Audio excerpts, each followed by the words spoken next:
ඔයා ගෙදර බල්ලෙක් ඉන්න කෙනෙක් හරි ගෙදරට බල්ලෙක් ගේන්න හරි කැමති කෙනෙක්ද? අපි ඉස්සෙල්ලා හිතමු ඇයි අපි බල්ලෙක්ව ගේන්නේ කියලා. මොකද්ද රීසන් එක? අපි ඕන දෙයක් ගත්තාම අපිට ඒකට රීසන් එකක් තියෙන්න ඕනේ. ස්පීකරයක් ගන්න, සින්දු අහන්න, කාර්යයක් ගන්න, ඩ්‍රයිව් කරන්න. යන්නේ ඒ වගේ බල්ලෙක් ගැනත් ගත්ති මං හිතන්නේ ඔයා හිතන්න ඕනේ මොකටද ගන්න කියලා. ඇයි සමරක් කට්ටිය සමරක් කට්ටිය බල්ලු ගන්නේ සිකියුරිටි රීසන් එකට. ගෙවල් බලා ගන්න. අන්න ඒ වගේ දෙයක් නෑ. ඇත්තටම සිකියුරිටි සිස්ටම් එකක් දාන්න මම දැකලා තියෙනවා. කැමරාස් තියෙනවා, අලාර්ම් සිස්ටම් තියෙනවා. අන්න ඒ වගේ දෙයක් කරන්න. ඇයි ගොඩාක් කට්ටිය කරන්නේ බල්ලෙක්ව ගෙදර ගෙනල්ලා ඒගොල්ලෝම සැර කරන්න කෑම අඩු කරලා කූඩුවෙම තියලා මිනිස්සුන්ව පෙන්නන්න නැතුව එහෙම තමයි හදන්නේ. අන්තිමට මොනවද වෙන්නේ? ඒගොල්ලෝ සැර වෙලා ගෙදර කට්ටියවත් හපලා ඊට පස්සේ ලෝකේ නැති ප්‍රශ්න. ඒ විතරක් නෙමෙයි ලොකු පවක්. මේ ළමයින්ට ඕනේ ආදරේ. ආදරේ කියන දේ තමයි මේගොල්ලන්ට ගොඩක්ම අවශ්‍ය වෙන්නේ. ඉතින් ගයිස් ගෙනල්ලා ජීවිතයක් හිර කරලා ඕගොල්ලෝගේ ගේන් එකට හදන්න එපා. පව් ඒගොල්ලන්ට.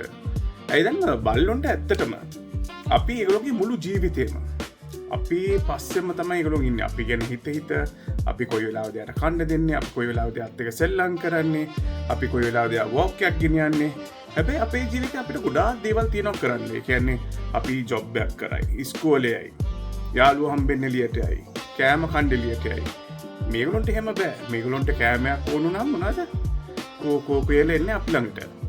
මේගොල්ලන්ට ආදරේ වුණාම ඒගොල්ලන්ට ගිහිල්ලා මේ ගර්ල්ෆ්‍රෙන්ඩ්ලා බොයිෆ්‍රෙන්ඩ්ලා හොයන්න Facebook ද TikTok දේව මේව නෑ. මේගොල්ලෝ ඉන්නේ අපේ පස්සෙන් ආදරේට. ඒ කියන්නේ වරදවා හිතන්න එපා. වොක් එකක් ගෙනියන්න, පොඩ්ඩක් අත ගන්න. අන්න ඒ වගේ බල්ලෝ ඇත්තටම මාර විදියට ඩිපෙන්ඩන්ට් වෙනවා අපි ගැන. අපිත් එක්ක. ඉතින් ගයිස් ඔයගොල්ලෝ බල්ලෙක්ව ගේනවා නම් ගෙදරට ඉස්සෙල්ලා හිතන්න ඇයි මම මෙයාව ගේන්නේ කියලා. ඔය සෝබනේට ඔය අපේ යාළුවෙක් ගෙදර ඉන්නවා ඇමරිකන් බුලි කෙනෙක්, අපේ යාළුවෙක් ගෙදර ඉන්න රොට්වයිලර් කෙනෙක්, අපේ ගෙදර තිටියන් ලස්සනයි නේද? එහෙම ගේන්න එපා. ඒ විතරයි නෙමෙයි සිකියුරිටි එහෙම ගේන්නත් එපා.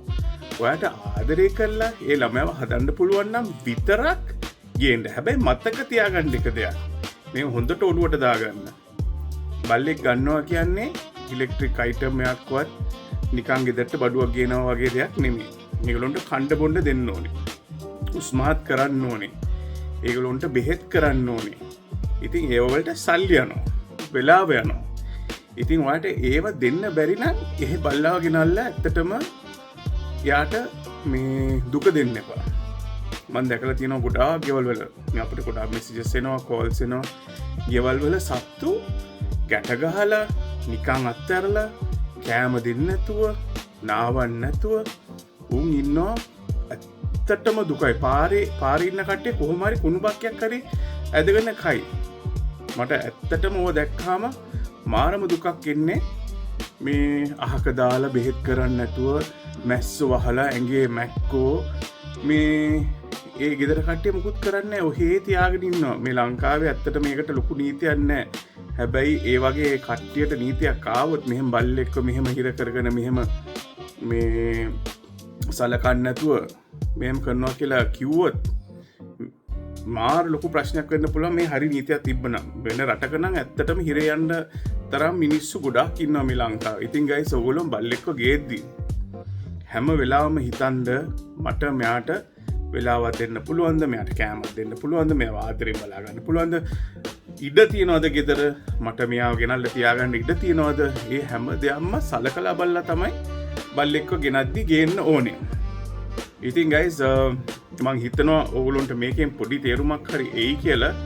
මේ වගේ වීඩියෝ සීරීස් එකක් අපි කරනවා බල්ලන්ව ට්‍රේන් කරන එක ගැන, ඒගොල්ලන්ට අවශ්‍ය දේවල් ගැන. ඉතින් ඔයගොල්ලෝ මේ වගේ දේවල් බලන්න කැමති නම් මේ channel එක like කරන්න, share කරන්න, subscribe කරන්න. අපි ඉතින් ඉස්සරහට එක දේවල් ගැන අපි කතා කරමු. විතර නෙමෙයි ඔයගොල්ලන්ගේ මොන හරි ප්‍රශ්න තියෙනවා නම් ඔයාලට අහන්න ඕන මොන හරි දෙයක් මම දන්න දෙයක් තියෙනවා නම් මම ඒකටත් උදව් කරන්නම්. ඒක ගැන මම වීඩියෝ එකක් කරන්නම්. ඉතින් guys first thing අපි බලමු බල්ලෙක්ව ගේද්දි මොනවටද අපි ගේන්නේ කියලා හිතලා එයාට ආදරෙ දෙන්න පුළුවන්ද කියලා හිතලා එයි මේගොල්ලෝ අපේ පස්සෙන් අපිට ආදරය කරලා අපිව අපි එනකම් බලාගෙන ඉන්නේ. ඒක තමයි අර separation anxiety එකම තියෙන. අපි කොහේ හරි යද්දී බල්ලෝ එහෙම ගොඩක් ඔය අඩන්නේ දුක් වෙන්නේ ඒගොල්ලෝ හිතන්නේ දැන් අපි ගියාම අපි ආයෙත් එන්නේ නැහැ කියලා. ඉතින් අපි එනකන් ඒගොල්ලෝ මාර ස්ට්‍රෙස් එකේ ඉන්නේ. අපේ සුවඳ සාමාන්‍ය ඉතින් ගෙදර තියෙනවා අපට. හැබැයි අපි ගියන් පස්සේ ඒකත් පොඩ්ඩ නැති වෙනවා. ඒක යන්න ඒගොල්ලොන්ට මාර බයක් ඇති වෙනවා අපි එන්නේ නැති වෙයි කියලා. ඉතින් guys බල්ලෙක් හදද්දි ඒ ඔක්කොම ඔළුවට අරගෙන ඒගොල්ලන් කොහේ හරි යද්දි කොහෙද තියන්නේ මේ ළමයාව මොනවද යාට කෑම බීම තියනවද වතුර තියනවද රස්නේ වැඩිද මේ දවස්වල මේ රස්නේ ඇත්තටම ගොඩක් බල්ලෝ ඉන්නවා නිකන් අත්හැරලා ඒ කියන්නේ ඒගොල්ලන් අත්හැරලා කියන කොටු කරලා මේ රස්නේ ඒගොල්ලන්ට ෂේඩ් එකක් නැහැ ගිහිල්ලා ඉන්න. ඉතින් ඒගොල්ලන් කොච්චර සෆර් කරනවද ඔයා හිතන්න ඔයාව නිකන් කොටුවක දාලා අවුවේ දාලා ගියොත් වතුර කෑම මුකුත් නැතුව වට ඉන්න පුළුවන්ද මේ බල්ලෝ ඇත්තටම සැරවෙන එක හිතන්න දෙයක් නෙමෙයිනේ. ඒ කියන්නේ ඒගොල්ලෝ දුක් විඳලා මේ වගේ ප්‍රශ්න වලට මැදිහත් වෙලා ඒගොල්ලෝ සැරවෙනවා. ඉතින් guys බල්ලෙක් ගන්නවා නම් හොඳට හිතලා බලලා අනික පොඩි ළමයි ඉන්න ගෙවල් වලට මම ගොඩක් කියන්නේ පැටවෝ ගේන්න එපා. ඒගොල්ලොන්ට සමරක් වෙලාට අර පොඩිම වයස කට්ටියට තේරෙන්නේ නැහැ බල්ලෙක්ව හැන්ඩල් කරන්න. ඉතින් ඒගොල්ලෝගේ කණෙන් අදිනවා නැට්ටෙන් අදිනවා ගොඩක් සද්ද කරනවා. ඒ ළමයින්ට ඊට පස්සේ ස්ට්‍රෙස් එක හැදෙනවා. ඒ ස්ට්‍රෙස් එක හැදිලා අන්තිමට වෙන්නේ ළමයිවත් ඒගොල්ලොන්ට එපා වෙනවා. ඒ කියන්නේ ඒගොල්ලොන්ට එච්චර වද දීලා සමරක් අය ඒක මතක තියාගෙන ඉස්සරහට ළමයි දැක්කම ඒගොල්ලොන්ට මතක් වෙන්නේ ආ මතකනේ මගේ නැට්ට මෙහෙම අදිනවා මගේ කණෙන් අදිනවා. ඉතින් ඒ වගේ දේවල්ුත් වෙන්න පුළුවන් ගොඩක් දුරට.